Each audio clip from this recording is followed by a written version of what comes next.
رات کے گہرے سناٹے میں جب ہر طرف خاموشی چھائی ہوئی تھی، ایک کمزور سی روشنی سائمہ کے کمرے میں جھانک رہی تھی۔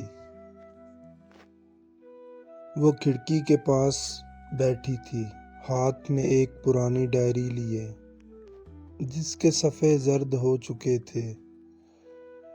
آنکھوں میں بہتے آنسو ان لفظوں کو دھندلا کر رہے تھے جو کبھی اس کے لیے زندگی کا سہارا تھے۔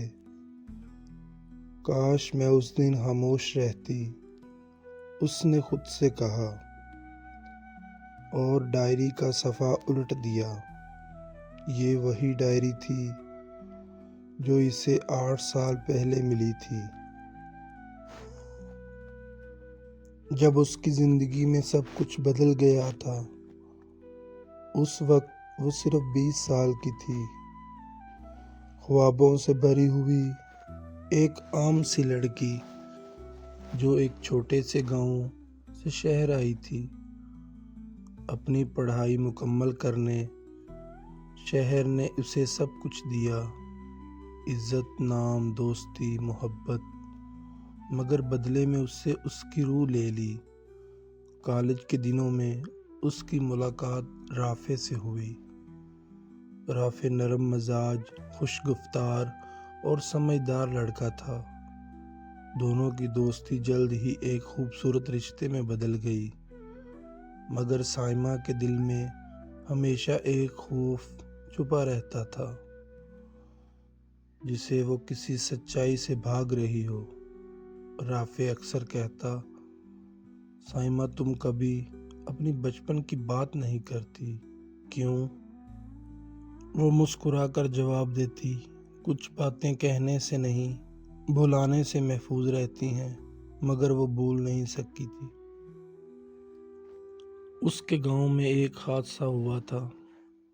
ایک رات جب آسمان پر بادل چھائے تھے اور بارش ہلکی ہلکی برس رہی تھی۔ سائمہ کے والد ایک اسکول ٹیچر تھے، عزت دار مگر سخت مزاج آدمی۔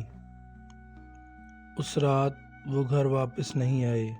صبح جب لاش ملی تو سب نے کہا یہ چوری کا واقعہ تھا، لیکن سائمہ جانتی تھی یہ چوری نہیں تھی، یہ قتل تھا۔ اس دن کے بعد اس کی ماں خاموش ہو گئی اور کچھ دن بعد وہ بھی دنیا چھوڑ گئی۔ سائمہ کو گاؤں سے شہر بھیج دیا گیا۔ کسی کو کچھ پتہ نہیں تھا کہ اس رات اصل میں ہوا کیا۔ وقت گزرتا گیا، رافع سے نکاح طے ہوا، سب خوش تھے، مگر نکاح سے ایک دن پہلے سائمہ کے دروازے پر ایک لفافہ آیا۔ اس لفافے میں ایک تصویر تھی، اس کے والد کی موت کی والی رات کی۔ تصویر میں ایک سایہ تھا اور وہ سایہ کسی اور کا نہیں بلکہ سائمہ کی ماں کا تھا۔ سائمہ کے ہاتھ کانپ گئے۔ یہ سچ نہیں ہو سکتا، امی ایسا کبھی نہیں کر سکتی۔ مگر لفافے کے ساتھ ایک چٹھی بھی تھی، اگر سچ برداشت کر سکتی ہو تو گاؤں واپس آ جاؤ، وہ راز ابھی بھی وہیں ہے جہاں تم نے چھوڑا تھا۔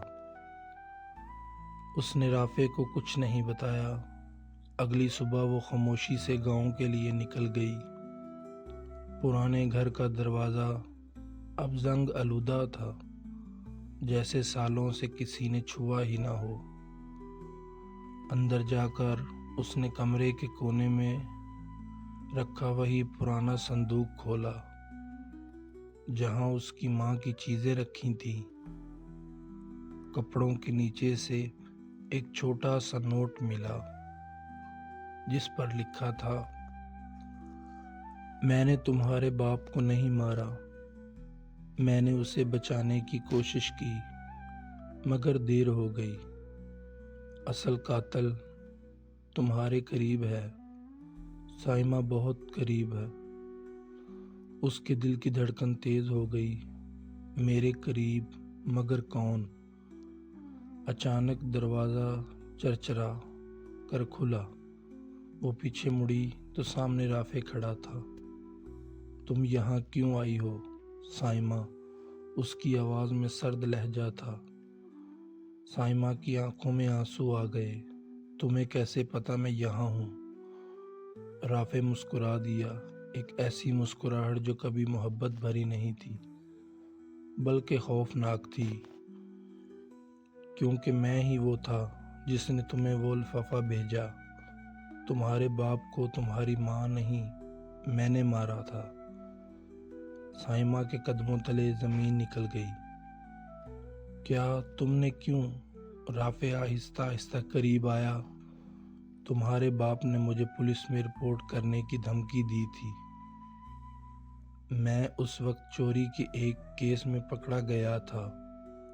تمہاری ماں نے سب کچھ دیکھا تھا، لیکن وہ مجھ سے وعدہ کر بیٹھی تھی کہ اگر میں تمہاری زندگی بہتر بنا دوں تو وہ کچھ نہیں کہیں گی۔ اس نے تمہیں شہر بھیجا، مجھ پر بھروسہ کیا، اور میں نے وہی استعمال کیا۔ سائمہ کے ہاتھوں سے ڈائری گر گئی۔ تو تم میری زندگی میں، میری محبت سب جھوٹ تھا۔ رافع ہنس پڑا۔ پیار اور بدلہ کبھی ایک ساتھ نہیں چلتے سائمہ، تم بس ایک کھیل تھی۔ سائمہ پیچھے ہٹی مگر اس کے قدم پھسل گئے۔ وہ زمین پر گری اور اس کے سر سے خون بہنے لگا۔ رافع نے جھک کر اس کی ڈائری اٹھائی۔